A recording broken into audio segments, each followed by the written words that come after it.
of the main things you need to do as you're choosing further education is to think about how you're going to navigate in the world of working.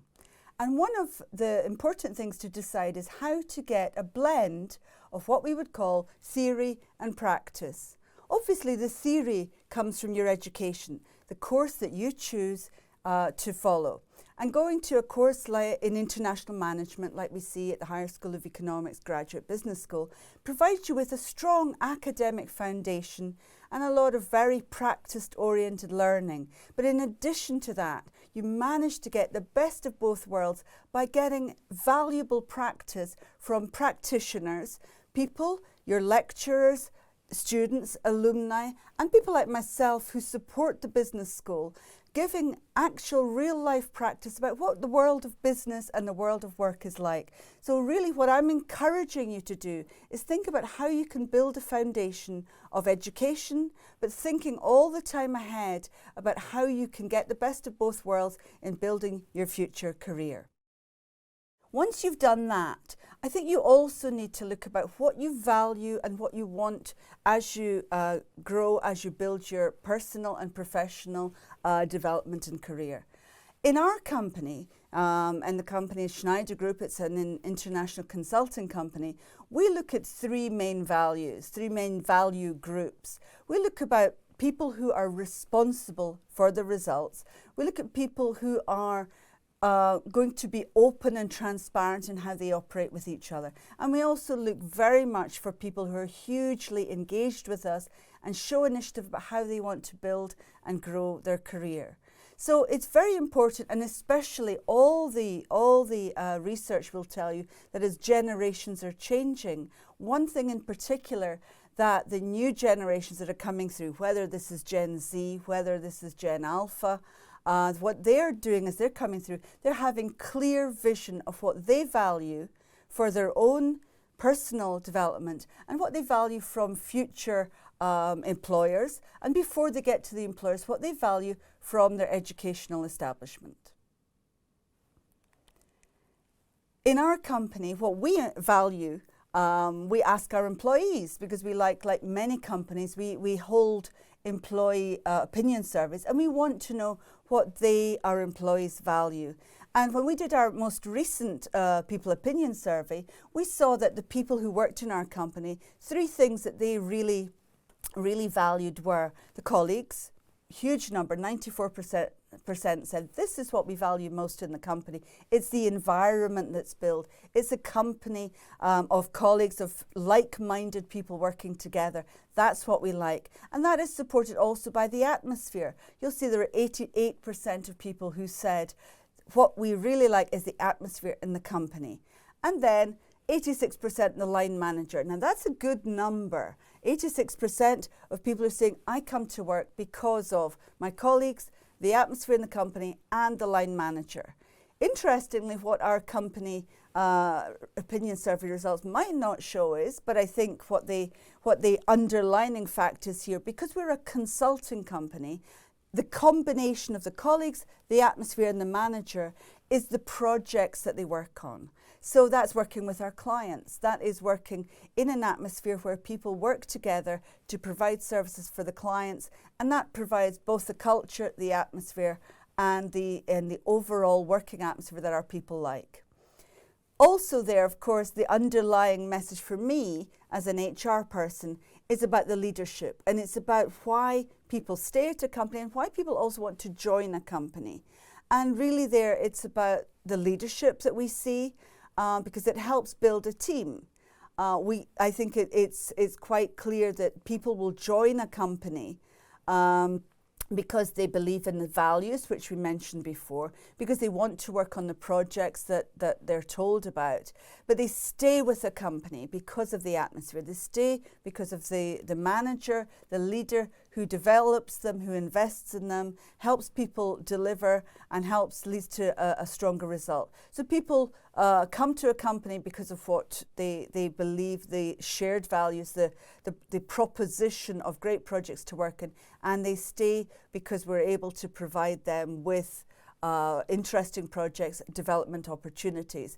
And I think as people choose a career, that's important to look at, because we do spend a huge amount of our time at work, maybe in the office, maybe not in the office, depends if it's a hybrid or a remote working opportunity. But the number of hours we spend working is a huge percentage of our time. And so therefore we want all those combining factors to join together so that we have a positive working environment.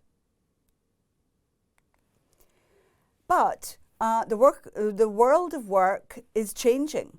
And so, you know, I put here an image to show that it's not just plain progression from school through university into the world of work, because what is changing? The world has changed hugely over the last 5 years. As I mentioned, I've been in HR for over 20 years, and there was a stability that we saw up until the pandemic, that was the world was evolving, the way we were working was evolving, but suddenly in the last 3 or 4 years, the world, where the whole world as we know it has changed, but in particular the world of work has changed. And as people are coming from school into university and onto the working world, I think the people who are going to really succeed are the people who understand that the world has changed, and they have to be flexible and adapt and recognize that it's not the same as it was perhaps when 10 years ago, 15 years ago, and it is a completely different world from when our parents went to university, when I went to university, which is a long time ago, but everything's changed. So the people who are going to be most successful are those who understand the world of work is changing and they need to adapt to it. So let's have a little look at how the world of work is changing. So let's have a look at the top 10 skills which were identified by research done by the World Economic Forum for those skills that are helpful and looked after and sought after by companies who are looking for people coming to work. So there's 10 skills there. As you can see, they vary from cognitive to self-efficacy to management to technology and also working with others. Some things is an overall range of skills that people need when they're working in business. Now, you might be interested to see there that the top 2 are around thinking. So it's about analytical and creative thinking. That, I think, shows that people are moving into a more, as we become a more processed and automated world, we still need people who can think, people who can analyze, who can provide consulting like my company does. We need people to look at the data, to make assumptions, to make conclusions, and to analyze the data. In other businesses, we need creative thinking, especially in consumer goods and luxury goods, in innovation, in sciences. There's still a lot of creative thinking needed. But the next 3 are really around skills that a lot of people have had to develop over the last 4 or 5 years, both with the pandemic and the new geopolitical situation that the world is in. And they're largely around resilience, agility, flexibility. And that's meaning that the world doesn't necessarily, as I've shown from the picture we saw, it's not just one straight line of evolution anymore. The world is changing rapidly and people need to adapt with it. People need to be flexible. What we thought was going to happen in 2019 didn't happen in 2020, 21, 22, etc. And so nothing is predictable anymore. Everything is about change. In my case, for example, I was working with another company at the time. My 2020 was supposed to be managing a global process offices, global business services that were providing recruiting, payroll, HR administration services for companies all over Europe. I was supposed to travel 50% of the time to Bucharest. Beginning of March, all the planes stopped. I spent the rest of 2020 managing my team of 80 people from Moscow. They were all at home, but we got through because we managed. It was the new world. We were resilient, we were flexible, and we built the connections that were important to get things done and make things happen. We were motivated and we knew that we needed to adapt to the new reality.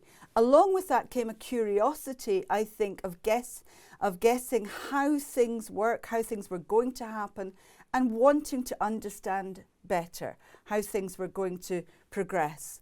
So I think with those three areas, we see the resilience, the motivation, self-awareness, curiosity. They're key constants in skills that we look for as people are coming out of education, moving into business. That ability to interact, to build bridges with colleagues, with clients, and to be aware, to have strong cultural and intercultural awareness, and make sure that you can understand everyone's different perspectives. It's very important when you're working in an international company, when you're working cross-border and cross-market. All these skills are very, very important. I would look at 8 and 9, still equally important. The ability to have empathy, I think, was very important. As the world is changing, you may know there's a famous change curve. We all react and adapt to change differently. But how we empathize with people, how we support our colleagues and the people we work with, our stakeholders, that is all very, very important, and that we actually listen to each other actively, not passively. But also we need to be aware, one of the huge skills that is very important these days, people moving into business, is an ability to lead, not just to manage, not just to supervise, but to actually lead and provide the guidance and the influence that people need to combine teams together, to make projects work, and to help deliver on what we need to do. A couple of things I will also draw attention to. The very last one, quality control. It's always a given, especially in this world, in this time of high competition, but also high expectations from consumers, from shareholders, from stakeholders. Quality is a non-negotiable. And the final one that I would look at, because it's going to become increasingly important, is technological literacy. Now, this isn't a technical skill. This is being more technologically savvy, being aware that technology has changed probably in the last 5 years, more than it has in the last 15 or even more. I, of course, come from a different generation of people who started work, I think, with no mobile phones, possibly with a computer. And you look at how we're asking our people now to deal with the rapid changes in technology that have occurred only over the last couple of years. That is going to be a key skill. And as we'll see, as we look here at the next slide, the top 10 skills on the rise, technological literacy has gone from number 6 up to number 3. This represents what the World Economic Forum is seeing, skills that are going to become increasingly important for people who want to succeed in the world of business. Creative has taken over from analytical. That's okay, it depends on the companies, but the thinking is still there. But what you have to be now is increasingly aware of how you can leverage technology to make you a stronger person, combined with the curiosity that remains there at number 4 and the agility that we still see at number 5. But look at number 6 and 7, systems thinking, AI and big data. Now, they weren't on the radar a couple of years ago. These are huge areas that are going to become increasingly important. Many people are very nervous about how artificial intelligence is going to disrupt the world that we know, and it already is. I understand that there are huge impacts and positive changes that are being made because of that. But there's a nervousness, as there has been, about people thinking AI will remove all the need for us to work. I don't believe it will. I think it will simplify and it will enrich the way people work by allowing people to do the thinking that is important for business, that is important for companies, and to use the technology to have better access to data and to understand how we can process and systemize our data. One final thing that, interestingly, I noticed at number 10 coming in, a focus on service orientation and customer service. This could be because as AI is becoming more important, we're moving more into a service-oriented world where a lot of things are automated, but we still very important, as we see in our company where we are doing consultancy work, we need to deliver a service, the service that our clients want, and we need to make sure that we're delivering that well. So being oriented to service and customer satisfaction is going to be key. So this is a view just to give a bit of a framework as to the type of skills that are important. Now, obviously, these are not the academic subjects that people will be learning as you know, they're going through a program on international business. But these are the, if you like, these are the cherry on the top of the cake that are what makes the difference between a good graduate and a great graduate. Somebody who an employer like myself is going to look at and go, this is the person we need for our team. So having had a look at the skills that we think are going to be more in demand and are going to help people build a stronger career, what I would, if you like, boil it down to is an image that many companies use. This is an image of the North Star. And it's important that as you are moving out, building your future, so deciding on what educational path you want to follow, deciding after that what career path you want to follow, it's important that you determine the direction you want to move in. At the beginning, I mentioned the idea that we need to have the values, and they are, if you like, the inside. You have to have your own personal values. But in addition to that, I think it's very important for people to have a direction and to have that North Star about what you're going to do, where you're going to do it, and why. There's the values, why you're going to do it, but then the when and the how, the detail. And having determined and identified that North Star for yourself, that is something that you can move towards, because it's, if you like, a fixed point. People who know astronomy may query whether it's a fixed point or not, but in your mind, it's a fixed point about where you want to move to and how you want to get there. So it's important to identify your North Star. So now that you have identified that North Star that keeps you motivated and moving towards your future, it's the ideal time to identify the right course, both directionally on the compass to your future, but also educationally. The Master in International Management at the Higher School of Economics is, I believe, a wonderful opportunity and provides a wonderful foundation to help you build both professionally and personally, so that you can go out into the world of business with the theoretical knowledge, which is so important, and the practical experience that the course provides. I hugely enjoy working with the Graduate School of Business and working with the students on the Masters of International Management program, and I look forward to other people deciding that this is the right course for them. So now you've had a look at that, you can, the next thing to do is to set sail. So you have everything now. It takes inspiration, I hope, and ideas about what the skills are going to be in demand, so that you can be the red boat there that is breaking away from the group to differentiate yourself as you build your career in international management. And I look forward to seeing you at the Higher School of Economics. Thank you.